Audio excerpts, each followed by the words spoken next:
Bismillahirrahmanirrahim. Pada suatu hari Rasulullah SAW ditemui oleh malaikat Jibril. Rasul pun bertanya, "Ada apa wahai Jibril?" Jibril menjawab, "Wahai Muhammad, sesungguhnya hari ini Allah Subhanahu wa Ta'ala sedang mengobarkan nyala api neraka, dan seluruh para malaikat amat ketakutan. Mereka tidak tahu harus bagaimana. Untung aku ingat," kata Jibril, "bahwa engkau Muhammad adalah sumber cinta dan sayang Allah Subhanahu wa Ta'ala kepada alam semesta. Dengan alasan itu aku kesini, bertabaruk mengambil berkah dengan cinta Allah kepada dirimu, ya Rasulullah, ya Muhammad." Rasulullah terdiam beberapa saat, kemudian bertanya lagi, "Wahai Jibril, ceritakan padaku bagaimana neraka itu sesungguhnya." Jibril menjawab, "Wahai Muhammad, neraka itu bagaikan lubang-lubang yang terdiri dari 7 tingkat. Jarak antara satu lubang dengan yang lain ialah perjalanan 70 tahun. Lubang paling bawah adalah lubang yang paling panas." Nabi SAW meneruskan pertanyaannya, "Lalu siapakah penghuni lubang-lubang neraka itu, wahai Jibril? Sampaikan kepadaku, Jibril." Jibril menjawab, "Lubang yang paling bawah diciptakan untuk orang-orang munafik. Lubang yang berikutnya untuk penyembah berhala. Lalu untuk penyembah bintang dan matahari." Jibril terus menerangkan penghuni tingkatan neraka hingga lubang yang kelima, tempat umat Yahudi, dan yang keenam dihuni oleh umat Nasrani.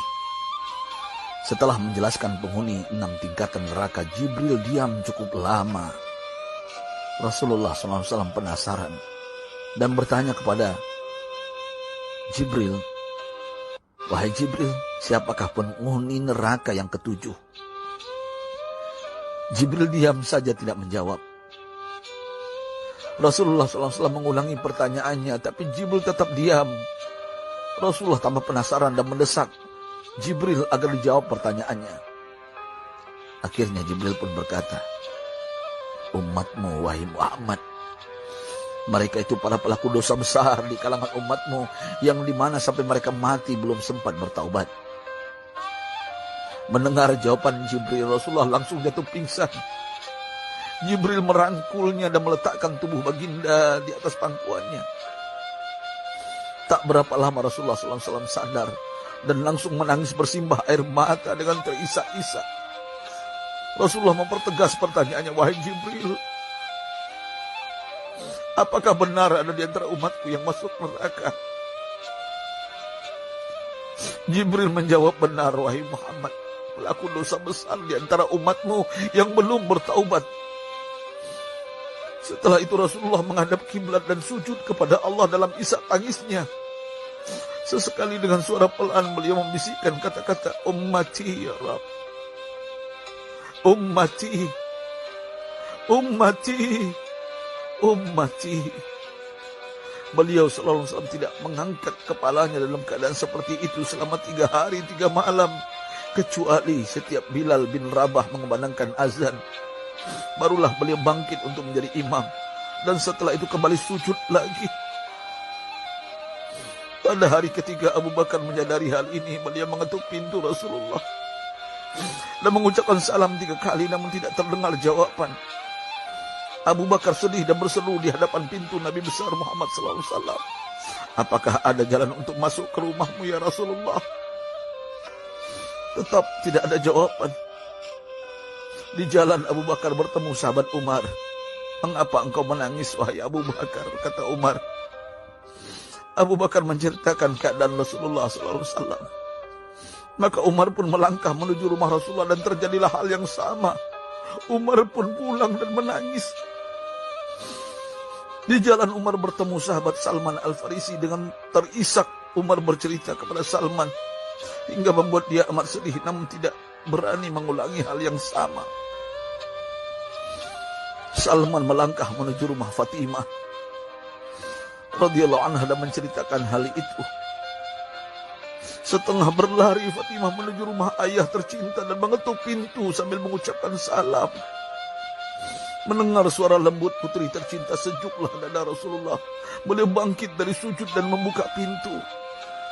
Alangkah terkejutnya Fatimah melihat Rasulullah, ayah tercinta, amat kurus dan pucat. Fatimah memeluknya lalu menangis. Wahai ayah, apa yang terjadi? Mengapa engkau amat sedih seperti ini? Rasulullah kembali menangis dan berkata dengan suara lirih, wahai Fatimah, belahan jiwaku, bagaimana mungkin aku tidak sedih sedangkan Jibril mengatakan akan ada kelak umatku yang akan masuk neraka. Subhanallah, betapa besar cinta Rasulullah kepada kita umatnya. Sahabatku, Rasulullah mencintai kita. Antaman ma'aman ahbab, engkau akan berkumpul dengan orang yang kau cintai. Mari kita mencintai baginda Nabi besar Muhammad SAW yang mencintai kita umat yang tidak rela kita masuk neraka. Mari kita mencintai beliau dengan berselawat.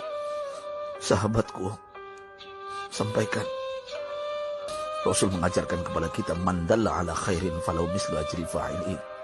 Siapa yang menunjukkan kepada kebaikan, maka dia akan mendapatkan pahala seperti orang yang mengerjakannya. Mudah-mudahan ini menjadi pahala jariah bagi kita.